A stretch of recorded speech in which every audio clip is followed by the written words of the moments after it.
Ya, tu le pa wa o le tolo whaafia i leo o le mtau ku leo. Ya, e ei ona i tu lei e foi ona i tu whaalele. O le tata mate o malawale te po le altu langa o le au o iei le whai unga le tamaitai whamsino. Ya, e peo si toi awa noa le ai, o e lo foi i tala foi e whasa mua o toi tā ai. E mawai le ai. Ya, masalo o toi tā le al tatu watunu tau mawhai e tua i le atua. I se fina ngalo le atua e mawhai e ona maua se whai unga pito i sili ona le e tatu te fia i ai. Ele toi aloa e le ata la au. O le whai unga lava le tatu te mana o i ai. Ina ia solo ia le vaenga lea. Awa e tele wha maunga o lo wha peo nei loa. Ia ai ona e ese voi mamanatu o sunga i whamasino. Tātou tele ia la ia whamasino te mine. Ia au te loa. O leo ua tuu i luma o le tua mea umalawa i e tātou te mana o i. Ma o le tūlanga whona leo wa e tua wanga i ana i. E tau al tau leia le i le whamasinonga lea. A whai ua tolo whaafia le te maitai whamasino. Rona winga, o la lawai musumusu ina lawai e le li i alo na whina ngalo. Ina i whai le mea sa. Ia, ona o le pege le o toe nā malelaina, ia o le tamaitai lava pe ingi ona tofi whaale, pai whi au tutono le kālesia o lo iai. O lo ngalue ai. A o le tūlanga fōlele, ona o le kālesia o lo ngalue ai. E ngā ruru whatase ma le fionga le li whai pule. Lea o lo o pe o lea, e a fia fo tono o le keisile, la sau vava ai e tūlanga le. O toe vava ai e le meta o le conflict of interest. O no a fia pea le mea lea po o le mea ua ese tūlanga lea o lo tuli vai iai ia tā sanga tumitai whamasino, ia pe on tatalo mai e le lau te lenga o sabu. Tu le pa o le conflict of interest o pasi. Langa sa tau na whai le amtanga. Ona le tau fia la ia le tamaitai whamasino ia le mea lea. A whai la e toe whai le mena conflict of interest. O lono winga i ele si keisi tu atu le melna. Al taimine. O leo toi eise me mwhai on whai e langa leo wa handle lava le tamaitai whamasino. A ele eise se o le talalna. O lae e lotu whatasi o la foi e mafuta whatasi. I te leo taimi mea na. O tamaitai foi o se tamaitai kevisiano. I e tūlanga le whapea o tanta whaolaina. Wa e mea tau e ale tala le salatua vo le whapea. I church goers and also Christian. E peila o le tala na le o tamaitai la. Ia, o te maram lama e ona sa foi lotu le matolo. So she's a Christian in a way. Ai welo foi o tatou ia umawa i vainga. E foi malo si anga o tatou o langa whakewisiano. E le whapea lai, o le o langa foi whakewisiano. E le fua i lau vai. Fua lava le tangata ia le mea lai tono ia. O le fua na o le o langa kewisiano. O ha me ke vai au ke kaka. E le fua ia i nalo o oi o tanta kewisiano. E fua le mea lai tono loto. Pea o le whamatalanga fua le whaupunga le sau tono tuspaia. E le o le mea le watu tono. O le mea sau fafu. Lala le mea le sau fafu. O le upu malatala. O le mea sau fafu. O le mea le sau mailo loto. Mea fua na mana ia lau pai i le mea le na pai i ane. O le tau whaaleanga. O le tala tau whaaleanga. O le mea na sau tono. O le mea na le leanga i lau lang. Ka mai oso mai kung. Ia nga, eo. Mea, whaftai leota, i le tūlanga fuila leo le tatu, whawhia le na tolo le, tolo, o le whawha. Whakolu e le na tolo. Whakolu le na tolo le, whamsinonga le. A ngina e le whaalongolongo ia e le ngata o le au whaasalau o supporters, the pena le celebration, le so.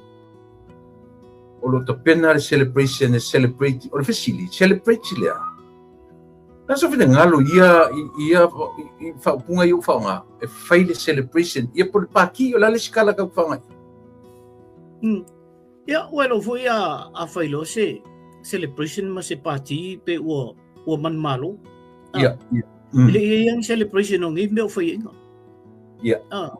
E pe ia foi o ole tali I whamamo o lento e fo ia. Ai te penga I le tama I le celebration ona o toi fo ia.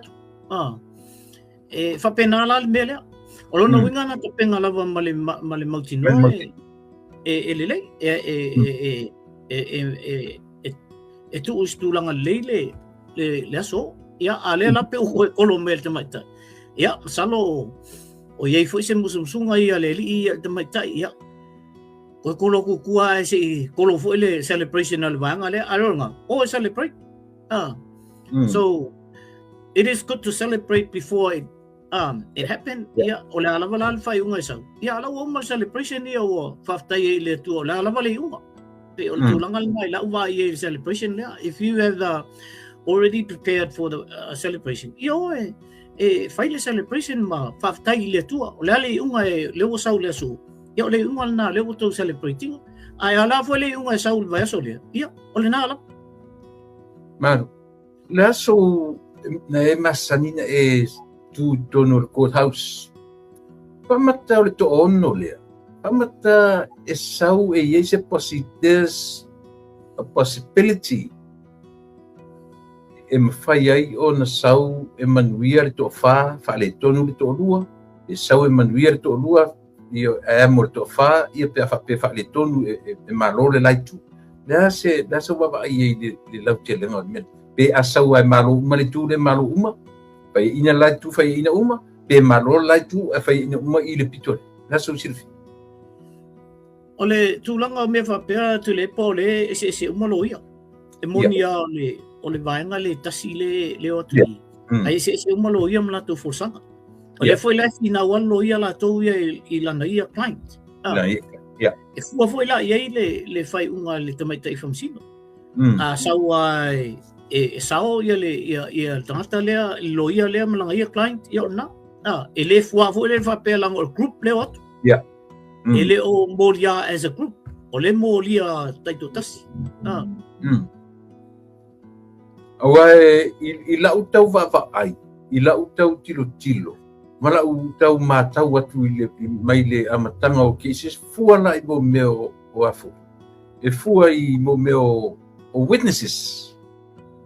I witness foi ia leo ma pe o le toi li liu o ta mai tai foi le oi veli o sta mai tai le toi li liu chuila Natali. O Marie. Pe o le key witness na o te va ai ia. E tasi le na witness o ke kilo I le case atoa lea. E te tau o na iai se va ai manino ar ta mai tai whamasino. Ona o leo tu lai mai ua toi li liu wape o le main witness lava le case atoa lea. Nasa uwa vai fune ta pero toi paita tu tano I ia mea. Nasa uwa. O le ki o le ripoti le na mai o I leo. Ma o le ki o le moli mau leo o Marie. Ma le moli mau leo o Sam. O mena e tolo le ki na o mea ia. O whamatalanga o ma le whea veai. E le na oni me tau poi ai le ia witness ia mantuala. O le tolu le witness ia. Le ripoti le na mai leo. Leo to tele au pa u leo ona o le wha maonia I le vaai le atatu. Wa lele ia mai le tala le whamsiam. A le vaai le atatu. O tele le wha le tonu I le ripoti la leo. So to me, it's a tick I le tū le vaenga lea. Saulo I le mol mau Marie. Ia, o toi sui la mol mau Marie. And that's another tick to these guys here. Ia saulo I Sam. Ia, o Sam la le tau wha le tonu. Ona la, mana tua o lea e au mai le moli mau o. E leo iei Sam. Leo o mai leo e mai la tu moli mau. Drop fo ia to tele o leo iei. O tele le au wha mawai mena. O te loa o le mea le wha apea I le whai unga al whamsino. O matua e confuse ai le kelo le au o ese leo o ese ma leo. Tau inga handling al case le. O le sila me au tilo la ia le whamsino. Ia wa ia I lo malam lama le. O le sila me au tilo le whamsino. E au tilo lola li poki le whai e li o wha tamu lama. O le au tilo la inga lipokinga. Po o feo mea ia. E so whaatasi mali poki lenga awa koe leo momua. Pe ia sina mea ina o loo whapea ona mawhai ona so ta ia mea ia lua. Le lipoki lea leo awatu. Leo tu te leo le fu o ese te leo ia mali poki la lea na whai. Ai tuli e loa ia li o whatau malamu.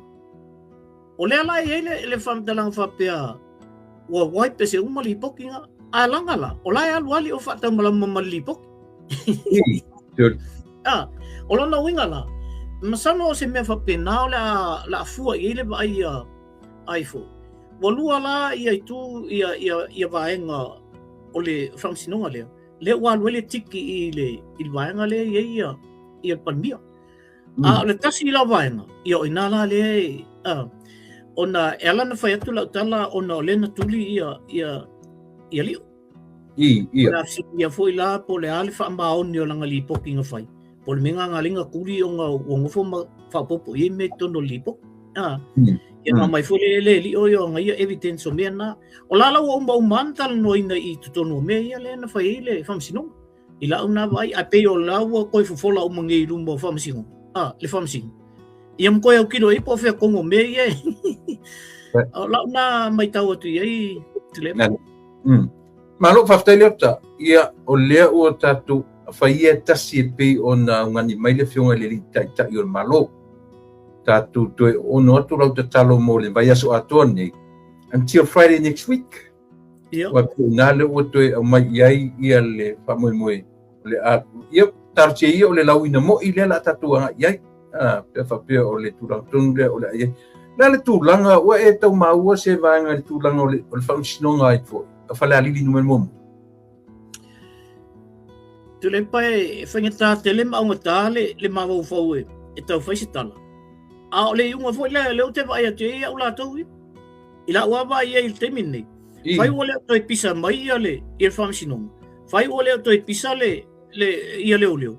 Whai ua leo toi pisa mai fwoi ia le tu fwoi ia o le suipan mia. Ia lau whau au ale alu le suipan mia i o le. So me ana e kau i el tato vai. Wa leo koe pisa al mea. E whain tā fwoi lan tā whais tātou tala. Langa ole o tā tial mea, o kako vai a koe e lea kaul mea lau e. E ser mana i ora tala leo o mai a leo ta. Tusa e leo tā whia ai i le planning ale malo. E leo a vea whamsinonga i e pe e wha malu mai. Ma me tā whia ai fuafuanga ale malo. Lea lau o le malanga, pai ma le malanga nei i le supani. Ia, ele ngata lai na, langa o whamsinonga i e lua lento, pe o nei ale so lena atofa mai e mawetali o whamsinonga i e lua. Lea la whapea o na le ilale tae au se furu tae.